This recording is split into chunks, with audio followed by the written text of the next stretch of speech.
എല്ലാവർക്കും നമസ്കാരം. അവസാന വീഡിയോയിലെ വാഷറുകൾ, ഗ്യാസ്കറ്റുകൾ, ക്ലച്ചുകൾ എന്നിവയെക്കുറിച്ചുള്ള ചർച്ചയുടെ തുടർച്ചയായി ഞങ്ങളിപ്പോൾ കീകൾ, ജിബ്, ഗിബ് സ്ട്രിപ്പുകൾ, കോട്ടൺ, സിൻ ക്ലിപ്പുകൾ എന്നിവയെക്കുറിച്ച് സംസാരിക്കുന്നു. വീഡിയോയിലേക്ക് കടക്കാം. ടാസ്ക് 4. കീ മാറ്റി സ്ഥാപിക്കൽ. സ്റ്റെപ്പ് 1. സമാന്തര കീ ഉപയോഗിച്ച് ഹബ്ബും ഷാഫ്റ്റും സംയോജിപ്പിക്കുക. സ്റ്റെപ്പ് 2. ടേപ്പർഡ് അഥവാ ഗിബ് ഹെഡ് കീ ഉപയോഗിച്ച് ഹബ്ബും ഷാഫ്റ്റും സംയോജിപ്പിക്കുക. സമാന്തര കീ ഫിറ്റിംഗ്. സ്റ്റെപ്പ് 3. ഷാഫ്റ്റിലെയും ഹബ്ബിലെയും കീവേകൾ ഡിബർ ചെയ്യുക. കീവേകൾ വൃത്തിയാക്കുക. സ്റ്റെപ്പ് 4. കൃത്യതയുള്ള ഉപകരണങ്ങൾ ഉപയോഗിച്ച് ഷാഫ്റ്റ്, ഹബ്ബ്, കീവേകൾ എന്നിവയുടെ അളവുകൾ പരിശോധിക്കുക. ഷാഫ്റ്റിന്റെ പുറത്ത്, ഹബ്ബിന്റെ ഉള്ളിൽ ഡ്രോയിംഗ് അനുസരിച്ച് കീവേയുടെ നീളം, വീതി, ആഴം എന്നിവ പരിശോധിക്കുക. സ്റ്റെപ്പ് 5. കീവേയുടെ വലുപ്പത്തെ ആശ്രയിച്ച് അനുയോജ്യമായ ക്രോസ് സെക്ഷന്റെ കീ സ്റ്റീലിന്റെ നീളം തിരഞ്ഞെടുക്കുക. സ്റ്റെപ്പ് 6. കീയുടെ ഒരു അറ്റത്ത് ഫയർ റേഡിയസ് കീവേയുടെ ഒരു നീളവും 1 മില്ലിമീറ്റർ നീളവും കീയുടെ മറ്റേ അറ്റവും ഫയർ ചെയ്യുക. കീ അതിന്റെ താഴത്തെ വശങ്ങളിൽ ചുറ്റും ചാംഫർ ചെയ്തിട്ടുണ്ടെന്ന് ഉറപ്പാക്കുക. സ്റ്റെപ്പ് 7. ഷാഫ്റ്റിലെ കീവേക്ക് അനുയോജ്യമായ കീ വീതി പരിശോധിക്കുക. കീ ഫയൽ ചെയ്യുക.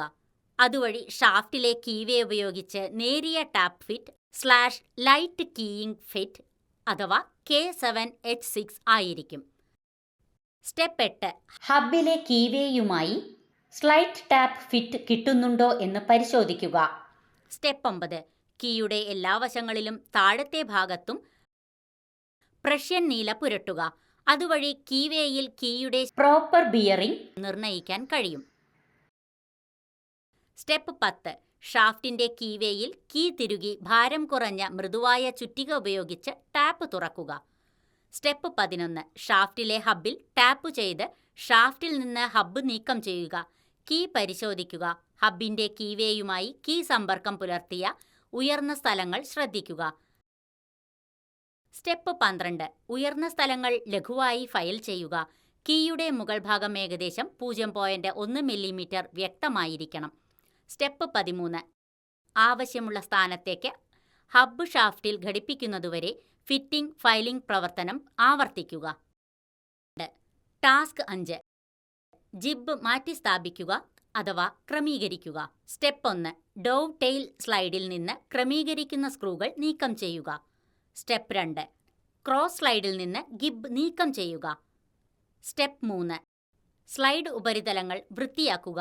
സ്ക്രൂകൾ, ഗിബ് എന്നിവ നന്നായി ക്രമീകരിക്കുക. സ്റ്റെപ്പ് 4. എല്ലാ ഭാഗങ്ങളും പരിശോധിക്കുകയും കേടുപാടുകൾ ഉണ്ടോ എന്ന് പരിശോധിക്കുകയും ചെയ്യുക. സ്റ്റെപ്പ് 5. സ്ലൈഡ് വഴികൾ ലൂബ്രിക്കേറ്റ് ചെയ്യുക. സ്റ്റെപ്പ് 6. ഗിബ് സംയോജിപ്പിക്കുക. സ്റ്റെപ്പ് 7. അസംബ്ലിയിൽ ആവശ്യമായ ശരിയായ സ്വാതന്ത്ര്യം നൽകുന്നതിന് ക്രമീകരിക്കുന്ന സ്ക്രൂകൾ കർശനമാക്കുക. സ്റ്റെപ്പ് 8. ചെക്ക് നട്ട് ഉപയോഗിച്ച് ക്രമീകരിക്കുന്ന സ്ക്രൂവിന്റെ ചലനം ലോക്ക് ചെയ്യുക. ഗിബ് സ്ട്രിപ്പ് ക്രമീകരിക്കുക.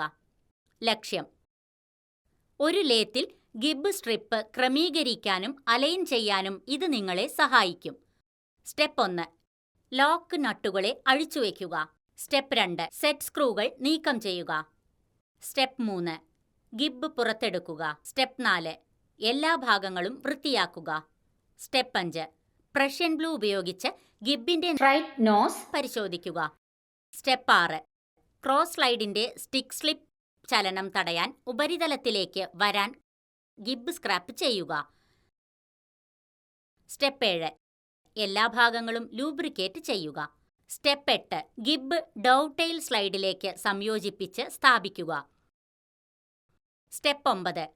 അസംബ്ലിയിൽ ആവശ്യമായ ശരിയായ സ്വാതന്ത്ര്യം ലഭിക്കുന്നതിന് സ്ക്രൂകൾ ക്രമീകരിക്കുകയും സ്ലൈഡുകൾക്കിടയിലുള്ള ക്ലിയറൻസ് ഇല്ലാതാക്കുകയും ചെയ്യുക.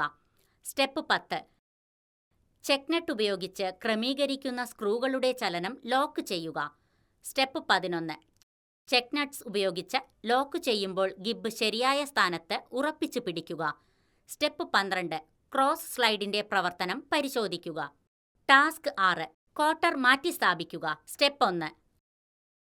വർക്ക് യൂണിറ്റിൽ നിന്ന് കോട്ടർ നീക്കം ചെയ്യുന്നതിന് നട്ട് ചെറുതായി ഇളക്കുക. തുടർന്ന് മൃദുവായ ചുറ്റിക ഉപയോഗിച്ച് പതുക്കെ അടിക്കുക. സ്റ്റെപ്പ് 2. തുടർന്ന് നട്ട് പൂർണ്ണമായും അഴിച്ചുമാറ്റുക. കോട്ടർ പിൻവലിക്കുക. ദ്വാരത്തിൽ പുതിയ കോട്ടർ പിൻ ഇടുക. ചുറ്റിക ഉപയോഗിച്ച് അടിക്കുക. സ്റ്റെപ്പ് 3. പിൻമുറുക്കിയ ശേഷം നട്ട് ശരിയാക്കുക. ടാസ്ക് 7. സർക്കിൾ ലിപ്പ് മാറ്റി സ്ഥാപിക്കുക. സ്റ്റെപ്പ് 1. കോൺ, കംപ്രഷൻ ബുഷ് എന്നിവ ഉപയോഗിച്ച് ബാഹ്യ സർക്ലിപ്പ് കൂട്ടിച്ചേർക്കുക. സ്റ്റെപ്പ് 2. കോൺ, കംപ്രഷൻ പിൻ എന്നിവ ഉപയോഗിച്ച് ആന്തരിക സർക്ലിപ്പ് കൂട്ടിച്ചേർക്കുക. സ്റ്റെപ്പ് 3. പ്ലെയറുകൾ ഉപയോഗിച്ച് ബാഹ്യവും ആന്തരികവുമായ സർക്ലിപ്പുകൾ കൂട്ടിച്ചേർക്കുക. സ്റ്റെപ്പ് 4. പ്ലെയറുകൾ ഉപയോഗിച്ച് ബാഹ്യവും ആന്തരികവുമായ സർക്ലിപ്പുകൾ നീക്കം ചെയ്യുക. അസംബ്ലി സമയത്ത് ഷാഫ്റ്റിൽ സ്ഥാപിക്കുന്നതിനോ ഹൗസിംഗ് ബോറിൽ സ്ഥാപിക്കുന്നതിനോ ആവശ്യമുള്ളിടത്തോളം സർക്ലിപ്പ് പരത്തുകയോ അടയ്ക്കുകയോ വേണം. കോൺ, കംപ്രസർ ബുഷ് എന്നിവ ഉപയോഗിച്ച് ബാഹ്യ സർക്ലിപ്പ് കൂട്ടിച്ചേർക്കുക. സ്റ്റെപ്പ് 1. അസംബ്ലി ദ്വാരങ്ങളില്ലാത്ത വൃത്താകൃതിയിലുള്ളവ കോണുകൾ ഉപയോഗിച്ച് കൂട്ടിച്ചേർക്കുന്നതാണ് നല്ലത്. സ്റ്റെപ്പ് 2. വൃത്താകൃതിയിലുള്ള ഷാഫ്റ്റിന് മുകളിൽ കോണിനെ സ്ഥാപിക്കുക. സ്റ്റെപ്പ് 3. കോണിന് മുകളിൽ സർക്ലിപ്പ് വയ്ക്കുക. സ്റ്റെപ്പ് 4. സർക്ലിപ്പിന്റെ മുകളിലായി കംപ്രഷൻ ബുഷ് വയ്ക്കുക. സ്റ്റെപ്പ് 5. സർക്ലിപ്പിന്റെ വലുപ്പത്തെ ആശ്രയിച്ച് അനുയോജ്യമായ മാർഗങ്ങളിലൂടെ കംപ്രഷൻ ബുഷ് അമർത്തുക.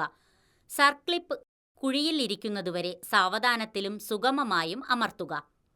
കോൺ, കംപ്രഷൻ പിൻ എന്നിവ ഉപയോഗിച്ച് ആന്തരിക സർക്ലിപ്പ് കൂട്ടിച്ചേർക്കുക. സ്റ്റെപ്പ് 1.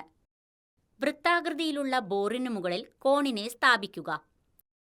സ്റ്റെപ്പ് 2. കോണിന്റെ ടേപ്പർ ബോറിൽ ഇന്റേണൽ സർക്ലിപ്പ് സ്ഥാപിക്കുക. സ്റ്റെപ്പ് 3. കംപ്രഷൻ പിൻ സർക്ലിപ്പിന് മുകളിൽ വയ്ക്കുക. സ്റ്റെപ്പ് 4. ബോറിലെ കുഴിയിൽ സർക്ലിപ്പ് ഇരിക്കുന്നതുവരെ കംപ്രഷൻ പിൻ സാവധാനത്തിലും സുഗമമായും അമർത്തുക. പ്ലെയറുകൾ ഉപയോഗിച്ച് സർക്ലിപ്പ് കൂട്ടിച്ചേർക്കുകയും തകർക്കുകയും ചെയ്യുക. സ്റ്റെപ്പ് 1. ഉപയോഗിക്കേണ്ട സർക്കിളുകളെ ആശ്രയിച്ച് അനുയോജ്യമായ സർക്ലിപ്പ് പ്ലെയറുകൾ തിരഞ്ഞെടുക്കുക, അതായത് ബാഹ്യമോ ആന്തരികമോ. സ്റ്റെപ്പ് 2. സർക്കിളിൽ നിന്ന് മൂർച്ചയുള്ള എല്ലാ എഡ്ജുകളും നീക്കം ചെയ്ത് വിള്ളലുണ്ടെങ്കിൽ പരിശോധിക്കുക. Internal circlip assembly. Step 1.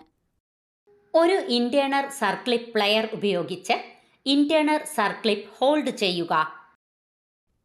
Step 2. Circlip diameter whole ഡയാമീറ്ററിനേക്കാൾ ചെറുതാകുന്നതിനായി ഒരു പ്ലെയർ ഉപയോഗിച്ച് അതിനെ പ്രസ് ചെയ്യുക. സ്റ്റെപ്പ് 3. ഈ പൊസിഷനിൽ വൃത്താകൃതിയിലുള്ള ഭാഗം ഇടുക. അത് കുഴിയിൽ ചതുരാകൃതിയിലായിരിക്കും. സ്റ്റെപ്പ് 4. പ്ലെയർ പുറത്തെടുക്കുക. ബാഹ്യ വൃത്താകൃതിയിലുള്ള വൃത്തം കൂട്ടിച്ചേർക്കുക. സ്റ്റെപ്പ് 1. ഒരു ബാഹ്യ സർക്ലിപ്പ് പ്ലെയറിന്റെ 2 സഹായത്തോടെ ഒരു ബാഹ്യ സർക്ലിപ്പ് 1 പിടിക്കുക. സ്റ്റെപ്പ് 2. ബാഹ്യ സർക്ലിപ്പ് പ്ലെയർ 2 അമർത്തുക. അങ്ങനെ സർക്ലിപ്പ് 2 വ്യാസത്തിൽ വലുതാകും. സ്റ്റെപ്പ് 3. ഷാഫ്റ്റിന്റെ വൃത്താകൃതിയിലുള്ള വശം വലുതായ സ്ഥാനത്ത് സ്ലൈഡ് ചെയ്യുക. അത് ഷാഫ്റ്റ് കുഴിയിൽ സജ്ജീകരിക്കുന്നതുവരെ. സ്റ്റെപ്പ് 4. ഈ വൃത്താകൃതിയിലുള്ളത് ചതുരാകൃതിയിൽ ഇരിക്കുന്നുവെന്ന് ഉറപ്പാക്കുക. സ്റ്റെപ്പ് 5. പ്ലെയർ പുറത്തെടുക്കുക. സ്റ്റെപ്പ് 6. ആന്തരികവും ബാഹ്യവുമായ സർക്കിളുകൾ നീക്കം ചെയ്യുന്നതിന് മേൽപ്പറഞ്ഞ നടപടിക്രമം മാറ്റാനും പ്രയോഗിക്കാനും കഴിയും. റീക്യാപ്പ്. ഈ വീഡിയോ കണ്ടതിനു ശേഷം നിങ്ങൾക്ക് വാഷറുകൾ, ഗ്യാസ്കറ്റുകൾ, ക്ലച്ചുകൾ, കീകൾ, ജിബ്, കോട്ടണുകൾ, മറ്റു ഘടകങ്ങൾ എന്നിവ പരിശോധിക്കാനും ആവശ്യാനുസരണം അവ മാറ്റിസ്ഥാപിക്കാനും നന്നാക്കാനും കഴിയുമെന്ന് ഞങ്ങൾ പ്രതീക്ഷിക്കുന്നു. വീഡിയോ കണ്ടതിന് നന്ദി. നമസ്കാരം.